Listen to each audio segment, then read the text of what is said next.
മൂന്നാം മോദി സർക്കാരിന്റെ രണ്ടാം ബജറ്റ് അവതരിപ്പിച്ചു കേന്ദ്ര ധനമന്ത്രി നിർമ്മല സീതാരാമൻ. നിർമ്മലയുടെ തുടർച്ചയായ 8ാം ബജറ്റ് കൂടിയാണിത്. മധ്യവർഗത്തിന്റെ ശക്തി കൂട്ടുന്ന ബജറ്റാണിതെന്നും വികസനത്തിനാണ് മുൻതൂക്കമെന്നും സമ്പൂർണ്ണ ദാരിദ്ര്യ നിർമ്മാർജ്ജനമാണ് ലക്ഷ്യമെന്നും ബഡ്ജറ്റ് അവതരണത്തിന് മുന്നോടിയായി ധനമന്ത്രി നിർമ്മല സീതാരാമൻ പറഞ്ഞു. ആദായ നികുതി പരിധി ഉയർത്തിയതാണ് ബജറ്റിലെ ഏറ്റവും ഞെട്ടിക്കുന്ന പ്രഖ്യാപനം. 12 ലക്ഷം രൂപ വരെ വാർഷിക വരുമാനമുള്ളവർക്ക് ആദായ നികുതി നൽകേണ്ടതില്ല. മധ്യവർഗ കേന്ദ്രീകൃതമായ പരിഷ്കാരത്തിലൂടെ സമീപകാലത്തെ ഏറ്റവും വലിയ നികുതി ഇളവാണ് ധനമന്ത്രി പ്രഖ്യാപിച്ചിരിക്കുന്നത്. ആദായ നികുതി സ്ലാബിലെ പുതിയ സ്കീമിലുള്ളവർക്ക് മാത്രമാണ് ഈ നികുതി ഇളവ് ബാധകമാവുകയും ചെയ്യുന്നത്. ആദായ നികുതി നിയമം ലഘൂകരിച്ച് രാജ്യത്ത് പുതിയ ആദായ നികുതി ബിൽ കൊണ്ടുവരുമെന്നും ധനമന്ത്രി നിർമ്മല സീതാരാമൻ പറഞ്ഞു.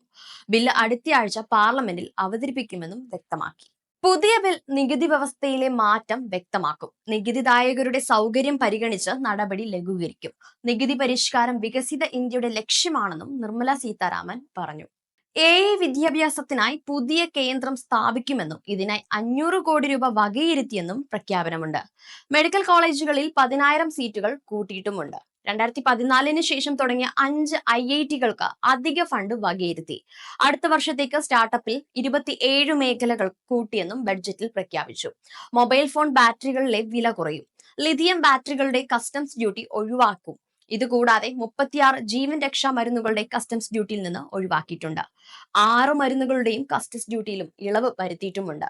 പട്ടികജാതി പട്ടികവർഗത്തിൽപ്പെടുന്ന വനിതാ സംരംഭകർക്ക് 2 കോടി രൂപ വരെ വായ്പ നൽകും. പ്രഖ്യാപനം 5 ലക്ഷം സ്ത്രീകൾക്ക് പ്രയോജനപ്പെടുമെന്നും ധനമന്ത്രി പറഞ്ഞു. കൂടാതെ ടൂറിസം മേഖലയിൽ കൂടുതൽ തൊഴിലവസരം ഒരുങ്ങുമെന്നും ഹോം സ്റ്റേക്കായി മുദ്ര ലോണുകൾ നൽകുമെന്നും പ്രഖ്യാപിച്ചു. കിസാൻ പദ്ധതികളിലും വായ്പാ പരിധി ഉയർത്തിയേക്കും. കിസാൻ ക്രെഡിറ്റ് കാർഡിന്റെ പരിധി 3 ലക്ഷത്തിൽ നിന്ന് 5 ലക്ഷമാക്കിയിട്ടുമുണ്ട്. ബജറ്റിലും ബീഹാറിന് പുത്തൻ പദ്ധതികളും ധനസഹായം വാരിക്കോരി നൽകിയിട്ടുമുണ്ട്. ബീഹാറിനെ ഇന്ത്യയുടെ ഫുഡ് ഹബ്ബാക്കി മാറ്റുമെന്നതാണ് ബജറ്റിലെ സുപ്രധാന പ്രഖ്യാപനവും. National institute of food technology ബീഹാറിൽ സ്ഥാപിക്കും.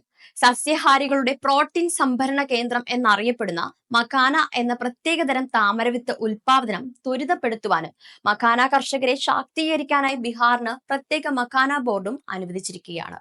കേന്ദ്ര ബജറ്റ് തയ്യാറാക്കുവാനുള്ള മാസങ്ങൾ നീണ്ട പ്രക്രിയയിൽ ധനമന്ത്രി നിർമ്മല സീതാരാമനൊപ്പം പങ്കാളികളായത് രാജ്യത്തെ തന്നെ പ്രമുഖരായ സാമ്പത്തിക വിദഗ്ധരാണ്.